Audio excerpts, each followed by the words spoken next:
पांच पापों में प्रसिद्ध व्यक्तियों के नाम बताए गए हैं श्लोक नंबर 65 में।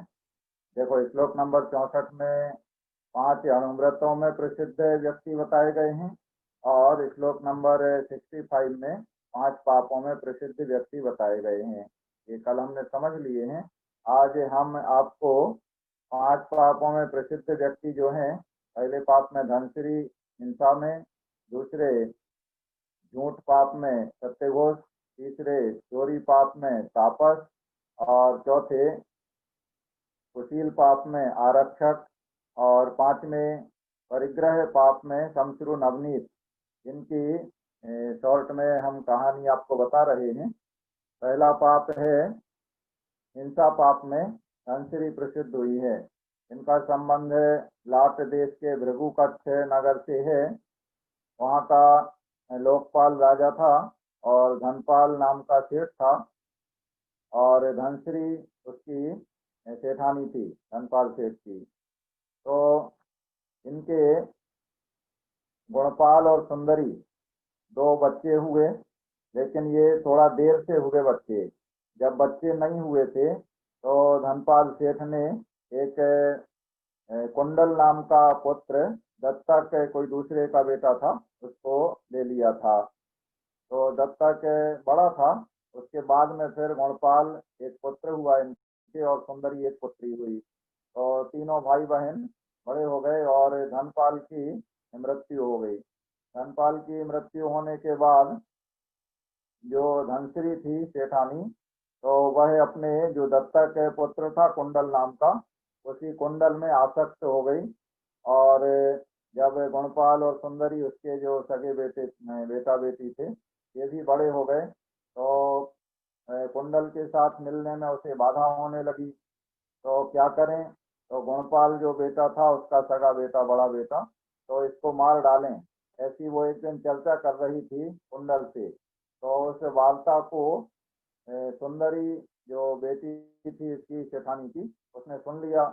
और सुन लिया तो अपने भाई गुणपाल को सतर्क किया कि इस तरह की माँ बात कर रही थी कुंडल से कि गुणपाल को हम भेजेंगे गाय चराने के लिए और पीछे से तुम जा करके उसको मार देना। इस तरह से उसने कुंडल के साथ में किया। तो गुणपाल सतर्क हो गया। दूसरे दिन माँ ने, धनश्री सेठानी ने अपने बेटे गुणपाल को भेजा, कहा कि जाओ तुम, आज कुंडल नहीं जाएगा तो गाय चराने के लिए तुम चले जाओ। तो गुणपाल चला गया। अब वो समझ तो रहा था कि पीछे से ये कुंडल आएगा और हमें मारेगा। तो वहां जाकर के उसने, जहाँ गाय चराता था वहां जंगल में एक ऐसा टूटा एक वृक्ष का ठूंठ था, तो अपनी शर्ट उतार करके और उस ठूंठ के ऊपर उसने डाल दी और दूसरी जगह छिप करके बैठ गया। मतलब वो शर्ट को ऐसा देख करके लगे कि ये गुणपाल बैठा है। तो पीछे से ये गया कुंडल और तलवार से यही जाना उसने कि ये कुंडल, ये यहाँ पर गुणपाल बैठा है, जो वृक्ष के ऊपर उसने अपनी शर्ट डाल दी थी। तो उसे समझा उसने कि गुणपाल है और तलवार ले जा करके जोर से उसके ऊपर, शर्ट के ऊपर, वो वृक्ष का ठूंठ था एक्चुअल में, उस पर उसने तलवार से प्रहार किया। तो जोर से प्रहार किया मारने के लिए, तो उसकी तलवार तो उस वृक्ष के ठूंठ में फंस गई, उसे निकालने लगा। तो इतने में जो गुणपाल छिपा हुआ था वहीं पास में, वो निकल करके आया और उसने, गुणपाल ने अपनी तलवार से कुंडल के ऊपर वार किया और कुंडल मारा गया। इसके बाद में गुणपाल घर आया। जब घर आया, जीवित उसको देखा, तो उसकी माँ ने, धनश्री ने उससे पूछा कि कुंडल कहाँ गया।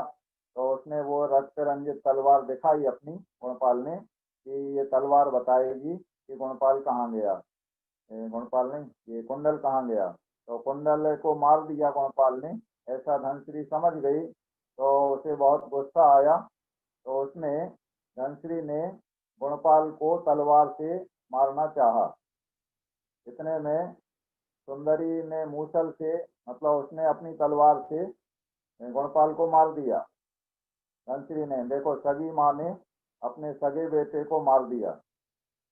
और सुंदरी जो बेटी थी, तो उसने बचाना चाहा, तो मूसल उठा करके उसने अपनी माँ को, सेठानी को मारा सुंदरी ने। पीटा और हल्ला किया।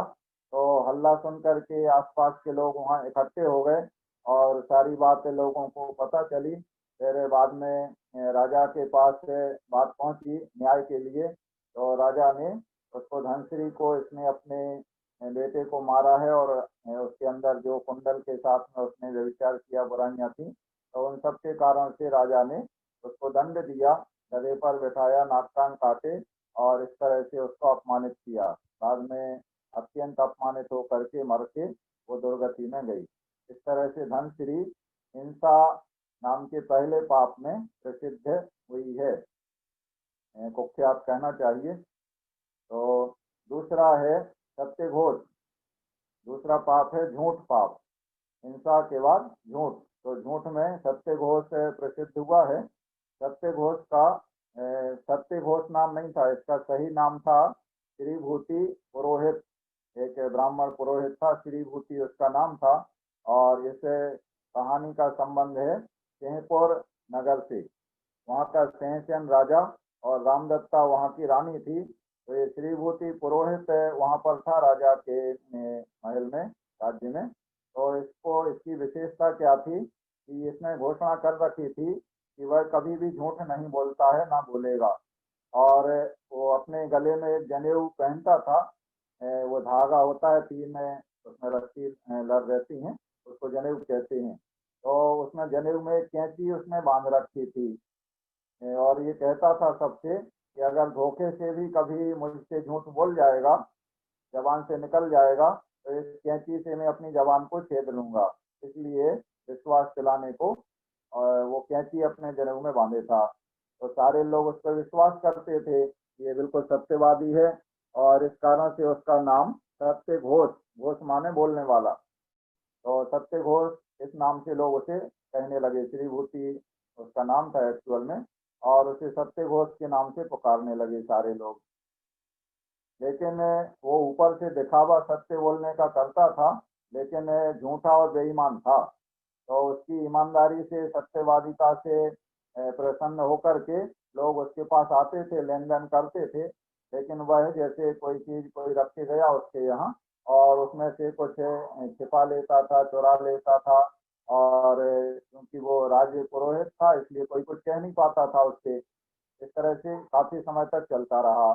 उसके सत्यवादिता की प्रसिद्धि से एक बार एक पद्मखंड नगर का एक सेठ था, जो व्यापार करने के लिए कहीं विदेश जा रहा था समुद्री मार्ग से। तो उसने सोचा कि हमारे पास कीमती रत्न है, तो ये यहाँ पर सत्यघोष के पास रख देते हैं, और जब लौट करके आएंगे तो इससे ले लेंगे, तो सत्यवादी है। तो ऐसा करके उसने 5 रत्न अपने रख दिए सत्यघोष के पास, और चला गया वह समुद्र दत्त सेठ विदेश में अपने जहाज में। और जहाज में जाकर के विदेश में गया समुद्र में। वहां पर उसने बहुत सारा धन कमाया, व्यापार आदि किया, और धन लेकर के वापस आ रहा था। तो रास्ते में उसका जहाज डूब गया, और जहाज फट गया, डूब गया।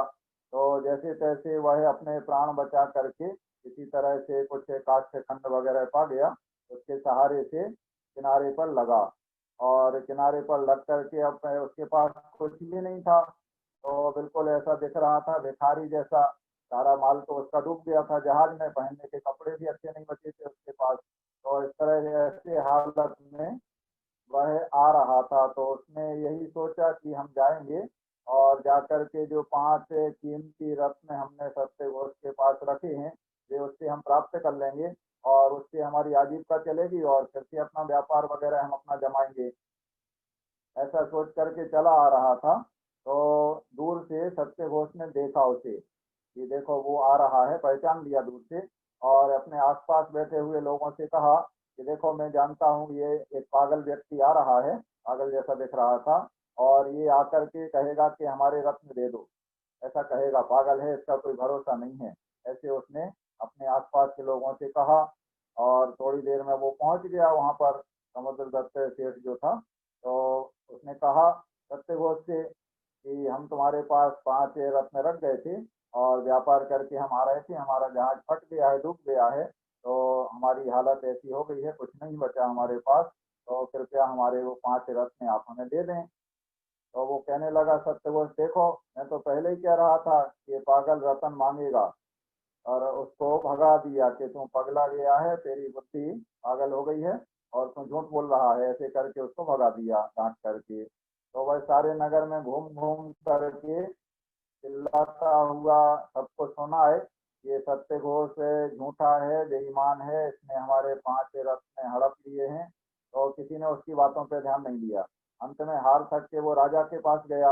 राजा सिंहसेन था वहां का, सिंहपुर का। तो राजा को उसने अपनी सारी बात सुनाई, लेकिन राजा ने भी उसकी बात का विश्वास नहीं किया, क्योंकि राजा को अपने सत्यघोष से जो पुरोहित था श्रीभूति, उस पर ज्यादा विश्वास था कि ये इस तरह का काम नहीं कर सकता है। तो राजा ने भी उसको भगा दिया डांट करके कि तुम पागल हो गए हो, ऐसे करके। अब सब तरफ से निराश जब वह हो गया, तो दिन भर नगर में घूमता रहता, जो कुछ मिल जाता सो खा लेता, और रात के समय रोज राजमहल के पीछे एक पेड़ था इमली का, तो इमली के पेड़ पर चढ़ जाता और उस पर रोता और चिल्लाता, जोर जोर से एक ही बात रोज कहता, ये सत्यघोष झूठा है, इसने हमारे 5 रत्न हड़प लिए हैं। ऐसी यही बात रोज कहता। तो जो रामदत्ता रानी थी, उसके कानों में ये बात पड़ी। 6 माह तक बराबर वो यही एक ही बात कहता रहा। तो उसने, रामदत्ता रानी ने एक दिन राजा से कहा कि हो सकता है ये सत्य बोल रहा होगा और ये सत्यघोष झूठा होगा। तो राजा ने कहा कि नहीं, ऐसा नहीं हो सकता है, वो पागल है, उसकी बातों में मत आओ, सत्यघोष ईमानदार है, सत्यवादी है। लेकिन रानी ने जब बार बार कहा कि एक बार देख लें, तो राजा तैयार हो गया। तो कहा ठीक है, सत्यघोष की परीक्षा करके देख लो। तो अगले दिन सत्यघोष आया दरबार में। तो रामदत्ता रानी ने उसको बुलाया अपने पास और उससे कहा कि आज आप देर में आए हैं, क्या हो गया था? तो ऐसे ही मतलब कुशल वार्ता पूछी, सब कुछ ठीक तो है? बोले हाँ, आज हमारे साले आए थे तो उनके लिए भोजन वगैरह कराने में विलम्ब हो गया है। इस तरह कुशल वार्ता पूछ करके अपने विश्वास में लेकर के फिर रानी रामदत्ता ने कहा उससे, सत्यघोष से, कि आज तो हम लोग कुछ समय पास करने के लिए जुआ खेलते हैं। तो अब वो तो रानी है, तो ये तो पुरोहित है, तो रानी की बात को टाल नहीं पाया और बैठ गया। राजा भी वहीं आ गए, देखने लगे और वो जुआ खेलने लगी। इतने में रामदत्ता रानी ने उसके दासी को पहले से समझा के रखा था, निपुणमती दासी के लिए, कि जब यहाँ पर ये सत्यघोष बैठा रहेगा तो वो उसके घर पे जाए दासी, और उसकी पत्नी जो ब्राह्मणी है उससे कहे कि वो 5 रत्न जो वह रख गया था, जो पागल घूम रहा है, तो उसके वो 5 रत्न दे दो, सत्यघोष ने मंगाए हैं। तो वो निपुणमती जो दासी थी वो गई जेठानी उसके पास में, ब्राह्मणी के पास में, सत्यघोष के घर, और उससे कहा कि वो 5 रत्न दे दो। तो ब्राह्मणी ने उसको मना कर दिया कि नहीं, यहाँ ऐसे कोई रत्न नहीं है। सत्यघोष ने पहले से उसको सिखा के रखा था कि इस तरह से ये रत्न उसके हैं, मतलब वो जानती तो थी ब्राह्मणी, तो उसको मना कर दिया। वो वापस आ गई तो रानी को उसने बताया, और फिर रानी ने क्या किया कि उसकी अंगूठी सत्यघोष की अपने जुए में जीत ली, और वो अंगूठी उसको दी। निपुणमती को अंगूठी देकर कहा कि तुम जाओ, ये अंगूठी सत्यघोष की दिखाना ब्राह्मणी को, और ये देख करके उसे विश्वास हो जाएगा कि ये हाँ सच में मंगाए हैं सत्यघोष ने, तो वो दे देगी। तो अंगूठी लेके फिर से गई निपुणमती दासी, फिर से ठानी उसको दिखाई ब्राह्मणी के लिए, ये अंगूठी देते हैं और तुम अब विश्वास करो और वो 5 रत्न दे दो। तब भी उसने वो रत्न नहीं दिए, तो निपुणमती फिर वापस आ गई। फिर उसने रानी को बताया, तो रानी ने फिर जुआ में उसका जनेऊ और कैंची जो गले में वो पहने हुआ था, जनेऊ, उसे जीत लिया, ऐसा दाव लगाया। और फिर वो जनेऊ और कैंची अपने उसे निपुणमती दासी को दिया और समझाया कि ये तुम देना और कहना कि सत्यघोष बहुत विपत्ति में है, और उन्होंने विश्वास दिलाने के लिए ये जनेऊ और कैंची अपना भेजा है, और तुम विश्वास करो हमारा, और वो 5 रत्न दे दो, उन्होंने मंगाए हैं। तो अब जैसे ये निपुणमती गई और जनेऊ कैंची देखा, उसने अंगूठी देखी, तो उसको ब्राह्मणी को विश्वास हो गया कि जरूर कोई संकट में पड़ गए हैं पति, और उसने वो 5 रत्न उठा के उस दासी को दे दिए। तो राशि लेकर के आई, रानी को सौंप दिए अलग से बुला करके, और रानी ने राजा को सौंप दिए, और राजा ने उसको बुलाया पागल के लिए, समाचार भेजा अगले दिन दरबार में आए। तो वो दरबार में आ गया, वही सेठ है समुद्रदत्त जो पागल जैसा घूमता था।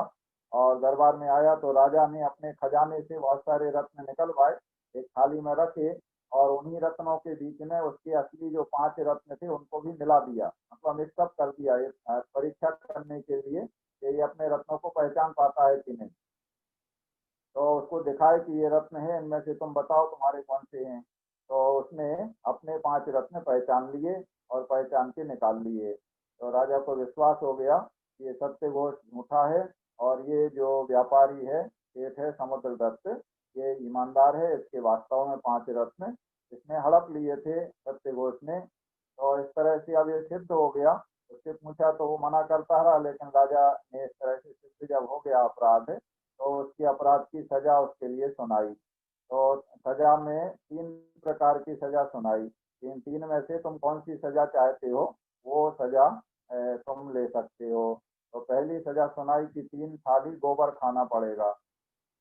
फिर दूसरी सजा, अगर ये नहीं चाहते हो तो जो हमारे यहाँ के पहलवान हैं मल्ल, उनके 3 मुक्के खाना पड़ेंगे।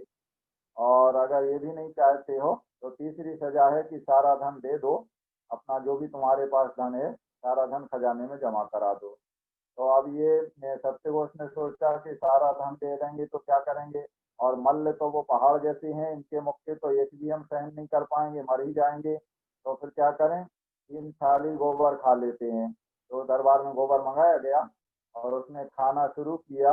अब जिसने कभी गोबर नहीं चखा हो और 3 थाली गोबर उसके सामने आ जाए, तो थोड़ा सा उसने खाया और उसके बाद वो नहीं खा सका। तो 3 थाली गोबर नहीं खा पाया उसने। फिर उसने कहा कि अच्छा ऐसा करते हैं, मल्ल के पहलवान के 3 मुक्के हमें मारे जाएं, ये वाली सजा ठीक है। तो मल्ल को बुलाया गया और मल्ल बड़े ताकतवर पहलवान, खली बली दारा सिंह जैसे। तो उसका मुक्का एक खाया तो एक मुक्का खाते ही उसके तो होशो हवास उड़ गए। तो अब उसने कहा नहीं, हम तो मुक्के नहीं खा पाएंगे, हमारे तो प्राण ही निकल जाएंगे। तो फिर आखिरी में राजा ने कहा कि अब तीसरा एक ही दंड बचा है, तो इसका सारा धन राज खजाने में जमा करा दिया जाए। तो सारा धन उससे छीन लिया गया। इस तरह से सारी तीनों सजा भुगत करके और फिर वो मरा, और मर करके उसी राजा के खजाने में सर्प हो गया, उसका धन में ही उसके प्राण रहे। तो इस प्रकार से जिनकी मृत्यु होती है तो वो सर्प आदि की योनि में चले जाते हैं। तो राजा के खजाने में सर्प के रूप में वो पैदा हो गया। बाद में फिर काफी लंबी कहानी है इनकी, राजा के साथ में उसका बैर चला काफी लंबे समय तक, राजा को उसने डस लिया, फिर आगे कई पर्यायों तक बैर चलता रहा। तो वो बड़ी लंबी कहानी है। यहाँ पर हमें ये समझना है कि उसे झूठ बोलने का फल इस प्रकार का मिला। इस तरह से वो असत्य झूठ पाप में प्रसिद्ध हुआ सत्यघोष। तीसरा पाप है चोरी करना। तो चोरी करने में ये तापस प्रसिद्ध हुआ है। ये वत्स देश में कौशाम्बी नगर की बात है। वहाँ सिंहरथ नाम का राजा था और विजया नाम की रानी थी। तो वहाँ पर उस राज्य में कौशाम्बी नगर में बहुत चोरियां हो रही थी। तो राजा ने अपने जो कोतवाल था उससे कहा कि तुम चोर का पता लगाओ, कौन है चोर। और चोर का पता नहीं लगा। तो राजा ने अंतिम निर्णय सुनाया कि अगर 7 दिन में तुम चोर का पता नहीं लगा पाओगे तो तुम्हें प्राण दंड मिलेगा, ऐसे कोतवाल के लिए कहा। तो उस कौशाम्बी नगर में एक कपटी मायाचारी चोर था। वो तापस बन के रहता था, दिन भर तो तापस बना रहता था और रात में चोरी किया करता था वो और उसके साथी मिल करके। तो पकड़ में नहीं आता था, सारे लोग विश्वास करते थे। इतना ज्यादा उसने अपना प्रचार किया रखा था कि हम जमीन पर पैर भी नहीं रखते हैं, माने जमीन को भी स्पर्श नहीं करते हैं। और एक पेड़ पर छींका ऐसा रस्सियों का वो बांध देते हैं, उसमें बैठ जाता था, और कि हम जमीन का भी स्पर्श नहीं करते हैं। और जमीन पर अग्नि वगैरह जला करके पंचाग्नि तप करता रहता था दिन भर, और रात में वो चोरी करता था। तो कोई विश्वास ही नहीं कर सकता था कि ये चोर होगा। तो वह जो कोतवाल था, सारे लोगों की उसने सब छानबीन कर ली, लेकिन उसकी ओर उसका ध्यान नहीं गया कि ये भी चोर हो सकता है। बाकी सारे राज्य में तो चोर नहीं पकड़ा गया। जब चोर नहीं पकड़ा गया तो बड़ा परेशान चिंतित होकर के बैठा हुआ था। उतने में वहां से एक भूखा ब्राह्मण आया और उसने कहा कि मुझे भोजन दो। तो इसने कहा कोतवाल ने कि देखो, भोजन तुम हमसे मांग रहे हो, हमें तो प्राणों का संकट हो रहा है। तो उस ब्राह्मण ने कहा कि क्या प्राणों का संकट है, तो उसने सारी बात बता दी। तो ब्राह्मण बोला कि अपने अनुभव से, बूढ़ा ब्राह्मण था, अनुभवी था काफी, तो अपने अनुभव से बोला कि ये बताओ कि तुम्हारे इसमें नगर में, राज्य में कोई ऐसा व्यक्ति हो जो विशेष तपस्वी हो, निष्प्रह वृत्ति वाला हो, जिसकी कोई इच्छाएं ना हो, ऐसा कोई व्यक्ति है? तो बोले हाँ है। तो बोले वही चोर होगा। कौन है? बोले वो एक तापस है, वो तो बहुत निष्प्रय है, जमीन पे पैर भी नहीं रखता है, दिन भर पंचाग्नि तप करता रहता है। तो बोले वही चोर है। बोले ये तुम कैसे कह सकते हो कि वही चोर है? बोले हमारे अनुभव से हम कह सकते हैं। तो अपने अनुभव की चार घटनाएं उसने ब्राह्मण ने सुनाई। पहली घटना उसने सुनाई कि मेरी पत्नी जो ब्राह्मणी थी, मतलब है अभी, तो वो कहती थी कि अपने बेटे के लिए, माने हमारे बेटे के लिए भी दूध नहीं पिलाती थी। जब बच्चा पैदा हुआ था तो दूध नहीं पिलाती थी, क्योंकि स्तनपान में पर पुरुष का दोष लगता है, ऐसा वो मानती थी। और बाद में उसका भेद जब खुला तो रात्रि में वो दुष्कर्म करती थी। तो इस तरह से उससे विरक्त होकर के बोले हम अपना घर छोड़ करके निकल आए। और निकल आए तो तीर्थाटन करने के लिए एक लकड़ी में हमने सोने की एक सलाखा रख ली कि जिससे कहीं रास्ते में जरूरत पड़ने पे सोने से अपने खाने पीने आदि का प्रबंध कर लिया करेंगे। तो वो बांस की एक लकड़ी हम लिए थे, उसमें स्वर्ण सलाखा रखी थी। तो रास्ते में एक लड़का मिला ब्रह्मचारी, तो उसने ये बात ताड़ ली। वो हमारे साथ हो गया कि हम भी आपके साथ चलते हैं। और उसने ताड़ लिया कि इनके इसमें सोने की सलाखा रखी है। तो रात में एक कुंभकार के घर में सोए, और वहां से जब सुबह चले, वो दोनों ब्राह्मण और वो ब्रह्मचारी बालक दोनों चले, तो कुछ दूरी पे जाके जब अगले विश्राम की जगह आने के पहले ही वो बालक कहने लगा, ब्राह्मण जो साथ में था, कि अरे ये देखो, कुंभकार के घर में हम सोए थे उसकी झोपड़ी में, तो एक घास का तिनका हमारे बालों में लगा आ गया है। तो हम इसको, घास के तिनके को वापस कराते हैं उसके लिए, कुंभकार के लिए। तो फिर से उतनी दूर 2 कोस गया वापस करने के लिए। बोले अच्छा है, देखो कितना ईमानदार है, बिल्कुल चोरी नहीं करता है। एक घास का तिनका भी आ गया तो उसे चिंता हो गई कि जिसका है उसको वापस कराएं। तो वापस करने गया।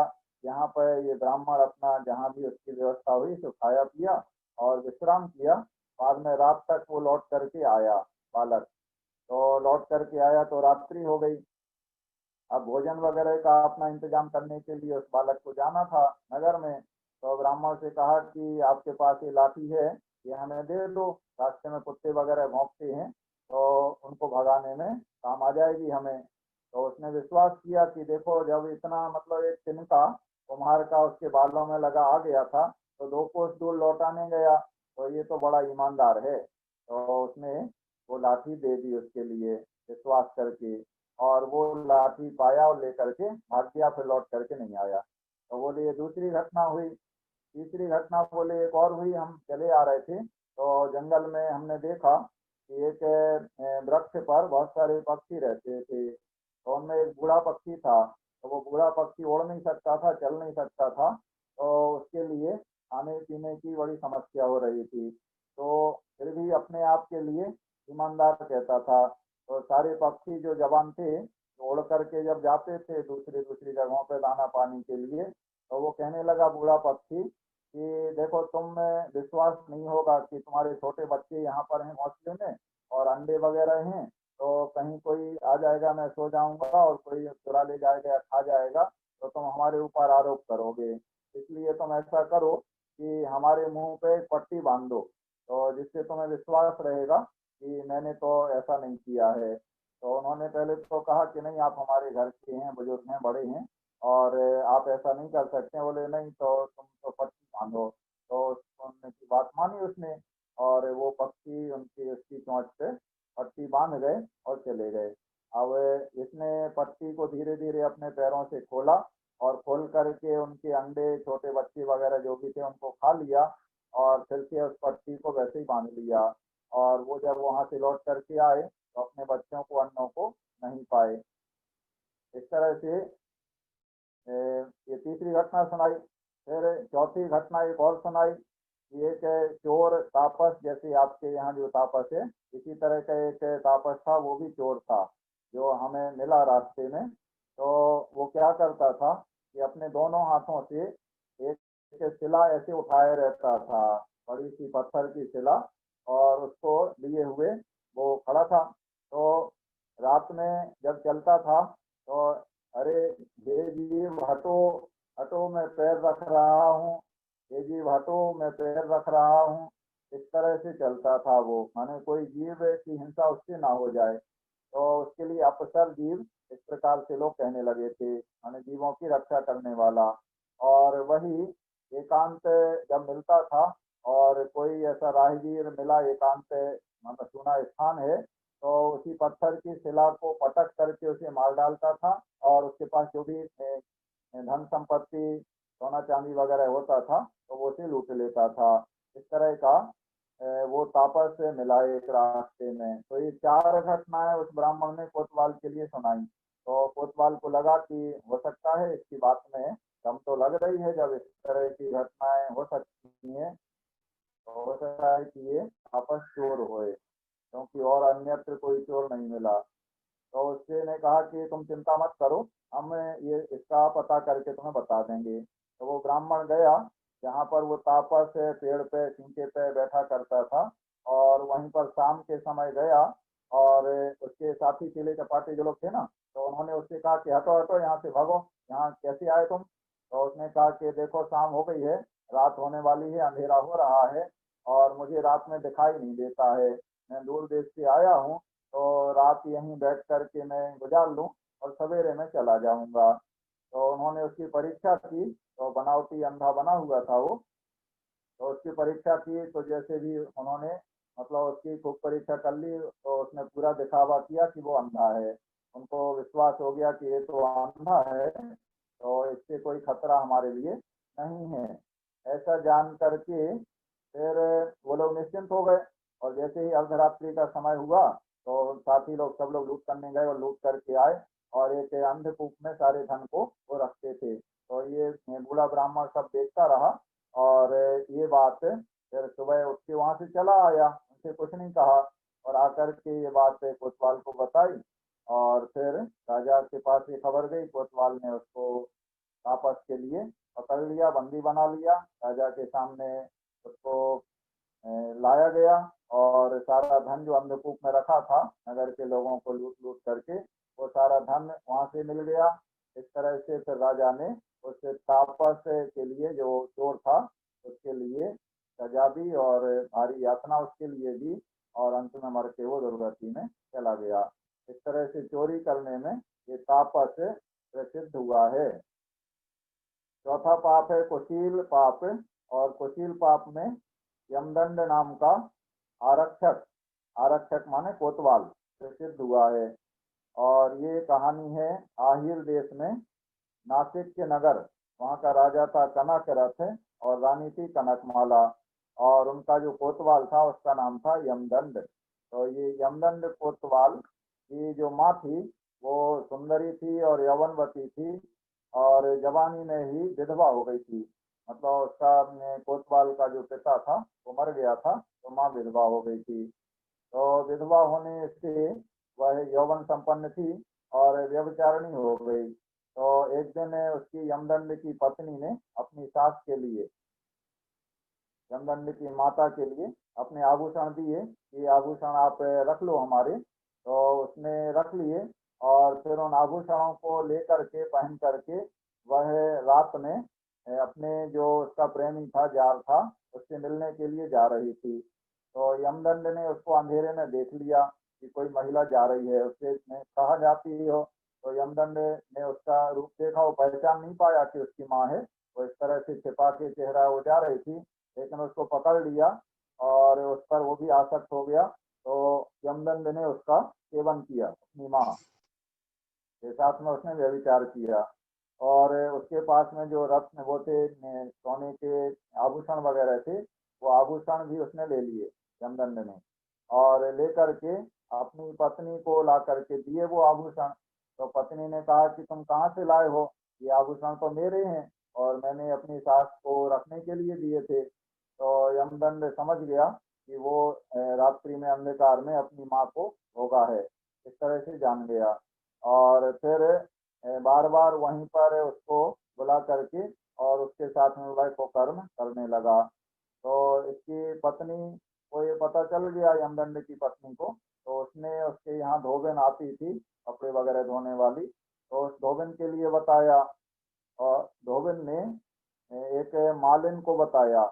और वो मालिन राजा के वहां पर महल में उद्यान में वो मालिन जाती थी, फूल वगैरह चुनती थी। तो कनकमाला जो रानी थी नगर की, राजा की पत्नी रानी थी, तो उससे उसका मालिन का मिलना जुलना होता था, फूल वगैरह लेकर के जाती थी। तो ऐसे ही एक दिन वो गई तो कनकमाला रानी ने उससे कहा कि मालिन तुम तो कहाँ कहाँ जाती हो, नगर में कोई अपूर्व बात हो तो मुझे बताओ। तो उसने मालिन ने वो बात बताई कि इस प्रकार से जो कोतवाल है वो अपनी माँ के साथ में व्यभिचार करता है।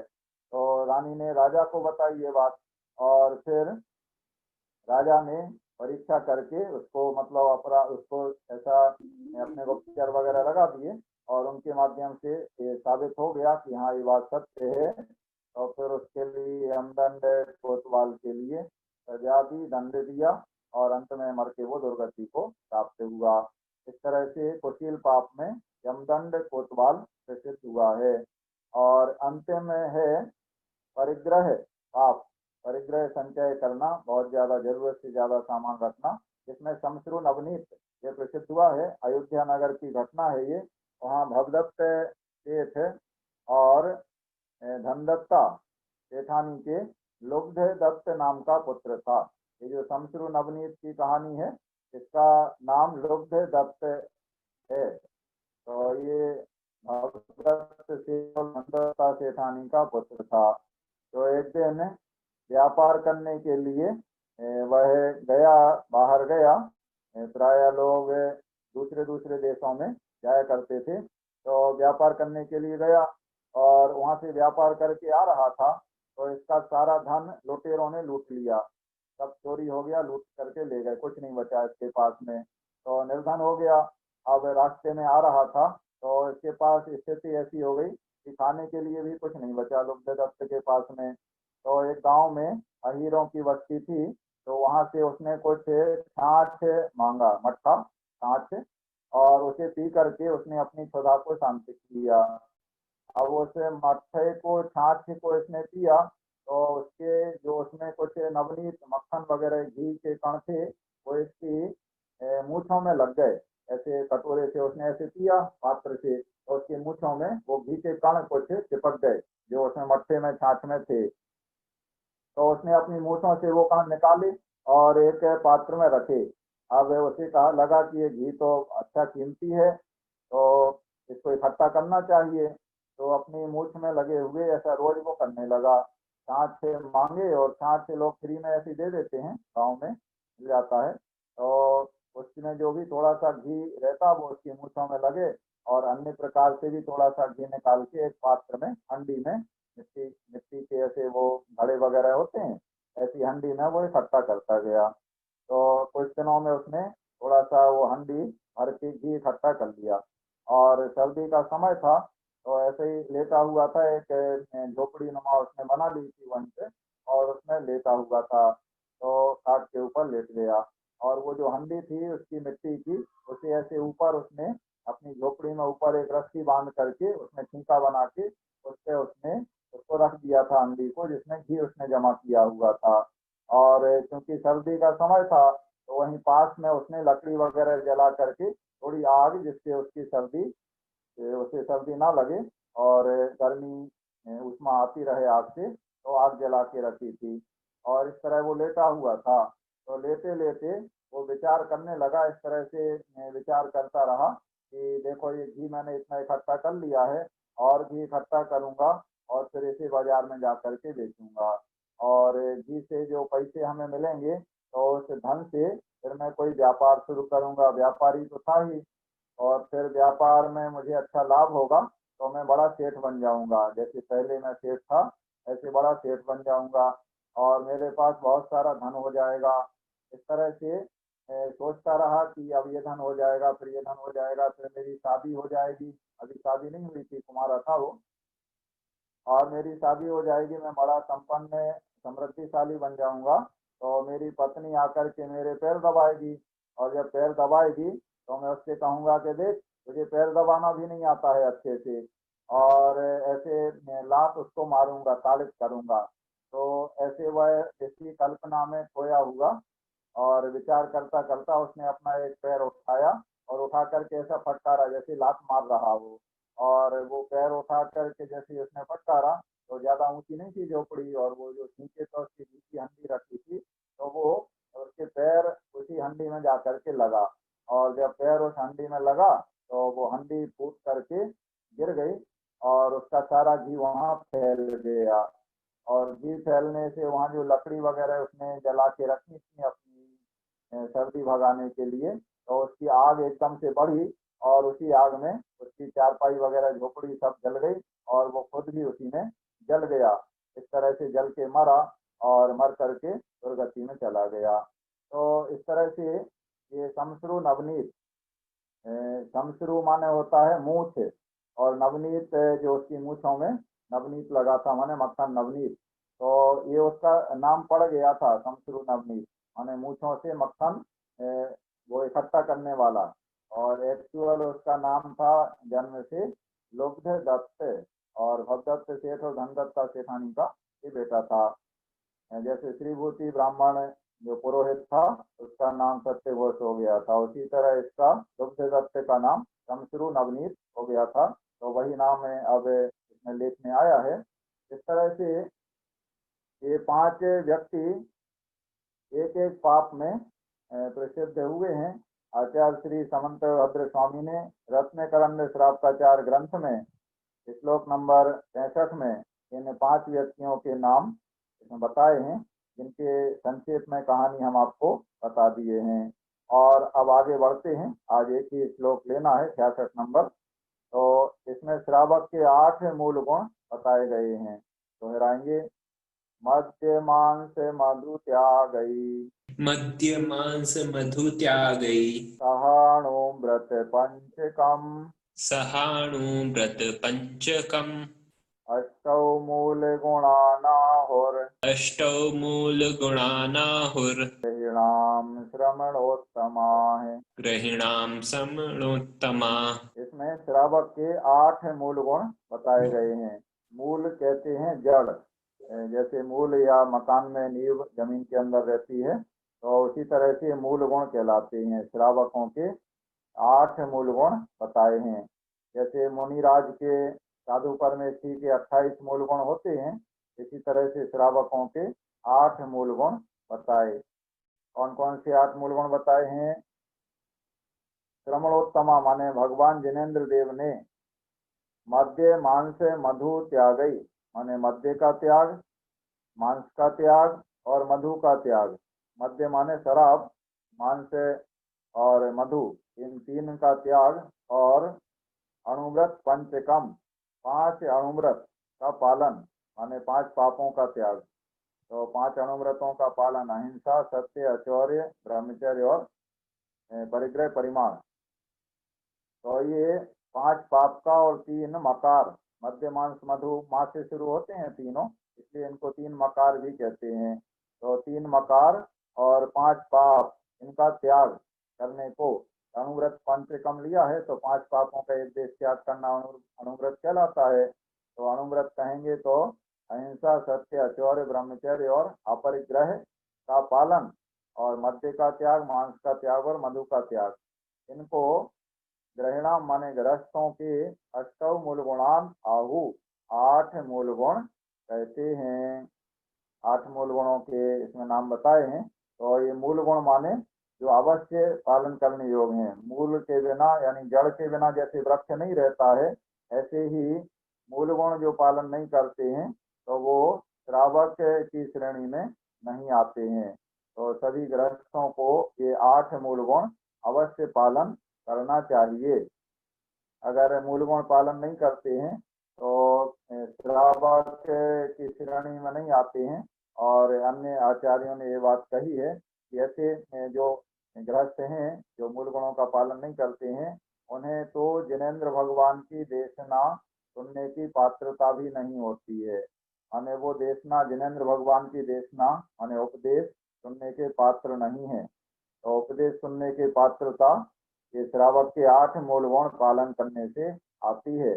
इसलिए हम सभी को श्रावक के 8 मूल गुण अवश्य पालन करना चाहिए।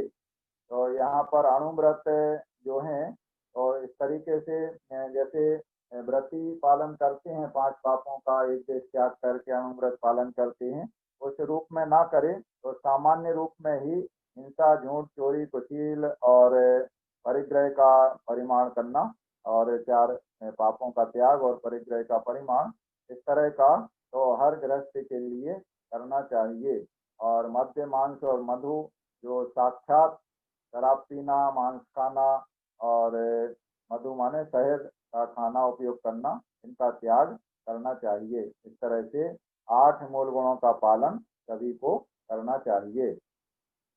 और इस प्रकार 66 नंबर श्लोक तक तीसरा अधिकार यहाँ पूर्ण हो गया। और अब आगे चौथा अधिकार में गुण व्रत का वर्णन प्रारंभ होगा।